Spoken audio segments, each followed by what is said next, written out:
students, I am going to read a text and context. Moral disengagement and the impact of power. A psychological concept that explains how individuals rationalize immoral and unethical actions by deflecting responsibility and minimizing consequences, often enabling those in power to legitimize harmful decisions. By Rebecca Rose Verghese. Even with the establishment of norms and laws to maintain morality and ethical behavior, violence and unethical behavior have always been part of society. Throughout history, harmful acts, especially when done by those who control the narrative, have rarely been presented as immoral. Instead, they are reframed in ways that make them appear necessary, justified, or even beneficial. There are many examples of this, both old and new. The killing of indigenous populations during colonization was often described as civilizing territories. War on weaker or defenseless countries for the purpose of strategic or economic interests is presented as a necessary operation, justified in the name of security or national defense, and the consequent civilian deaths are labeled as collateral damage. Violence or harassment against women and young girls has been and continues to be dismissed as accidental dalliance and minor deviance, while the behavior of the women themselves is always questioned, shifting the blame from perpetrators to the victims. Some of the latest examples of this can be seen in how artificial intelligence systems use people's data without their consent for training purposes while presenting it as a technological progress, and in how companies displace millions of workers with AI and frame it as development. In many such situations, the perception of the act shifts depending on who is involved, how it is described, and who holds power. The concept of moral disengagement. Many theories attempt to explain harmful behavior, violence, and crime by focusing on individual deviance and social structures. One such concept, introduced by the Canadian American psychologist Bandura, was moral disengagement. The concept refers to the psychological process through which individuals rationalize or justify harmful behavior while continuing to see themselves as a moral people. Developed in the 1990s, the concept explains how people can commit harmful acts without experiencing strong guilt or moral conflict. This can happen in several ways: by minimizing one's responsibility, ignoring the consequences of actions, blaming victims, or convincing oneself that the act serves a greater good. However, moral disengagement does not operate only at the level of individuals. Within power elite networks, these practices can function collectively. Shared vocabularies and institutional language are used to diffuse responsibility, limit scrutiny, and help sustain authority. Mechanisms of moral disengagement. According to Bandura, there are several mechanisms through which individuals disengage from moral responsibility.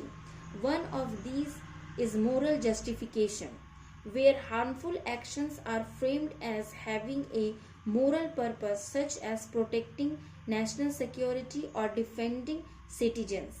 Another is advantageous comparison, where an action is made to appear less harmful by comparing it to something worse, allowing it to be presented as the lesser evil.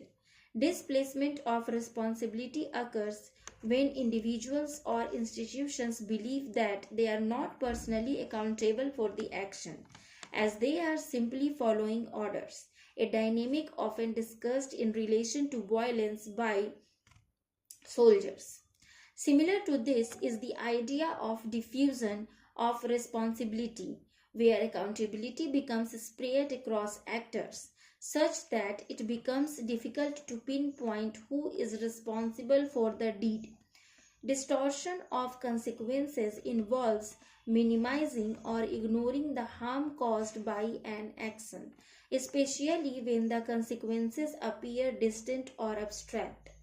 Finally, dehumanization and attribution of blame occur when victims are portrayed as less human, dangerous, or responsible for their own suffering, reducing empathy for them, making it easier to justify the immoral action committed against them. Together, these mechanisms allow individuals, institutions to maintain a positive moral self-image even while participating in harmful actions or decisions.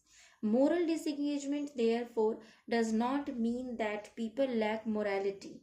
Rather, it shows how moral reasoning can be cognitively reorganized to make harmful conduct appear acceptable. Euphemistic labeling and media framing theory. One other key mechanism that enables moral disengagement through language is euphemistic labeling. Here, harmful actions are described using sanitized or technical language that makes them appear less severe. By replacing morally charged words with neutral terms, the emotional weight of an action is reduced, making it easier to justify. For instance, phrases such as collateral damage instead of civilian deaths or enhanced interrogation instead of torture transform violence into what appears to be a technical or bureaucratic procedure. Language has the potential to become even more powerful when it is amplified through the media. Media institutions play a crucial role in shaping public perception, as they can influence how events are interpreted by choosing particular words, narratives, and frames. As discussed in the media framing theory developed by Canadian sociologist Erving Goffman, the way an issue is presented can shape how audiences understand its causes, consequences, and moral implications. In practice, media framing can sometimes support the interests of political elites and powerful institutions by softening or obscuring the reality of their harmful actions. In discussions surrounding the cases of child rape and trafficking by influential people like Jeffrey Epstein and other political leaders, many news reports used terms such as underage girls or young women. Such phrasing the idea softens the idea of abuse and violence by framing it as a sexual misconduct rather than child rape. Phrases like sex with a minor also imply mutual participation, obscuring the coercion and power imbalance involved.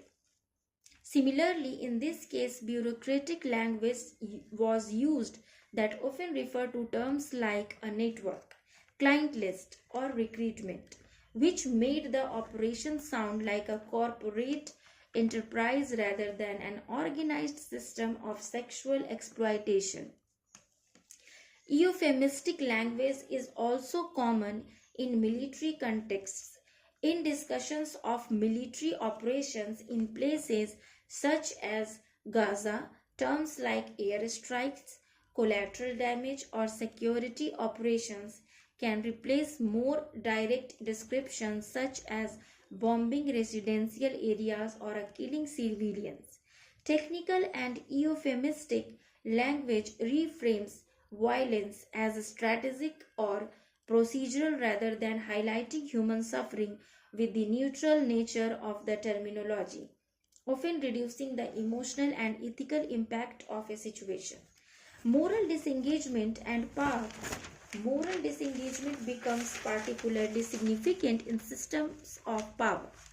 Large institutions, including states, militaries, corporations, and bureaucracies, often operate through complex hierarchies and specialized roles.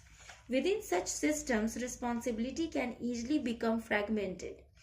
Those at the top of a hierarchy may justify harmful policies as necessary for national security, economic growth, or social order. Institutions and individuals within bureaucratic labels may diffuse responsibility by pointing to procedures or institutional rules. Media institutions may also shape public perception by softening or obscuring the reality of harmful actions. Civilians consuming such information may be limited to a neutral understanding of the situation due to the obscured nature of the information presented to them and may therefore comply. Key takeaways. Bandura's theory helps explain how individuals or institutions continue to propagate violence by reframing and disengaging from moral standards through cognitive and linguistic mechanisms instead of openly rejecting morality. Recognizing these behaviors becomes crucial if there is any hope of resisting and challenging individuals and institutions that rely on moral disengagement to sustain themselves. Understanding these mechanisms enables people to question such systems by demanding accountability, insisting on transparency, and using language that accurately reflects the reality of a situation. Thus, the concept becomes especially important in the contemporary geopolitical context as it helps people better navigate the world around them and critically question the narratives, policies, and decisions presented to them. Rebecca Rose Verghese is a freelance journalist. Thank you for listening.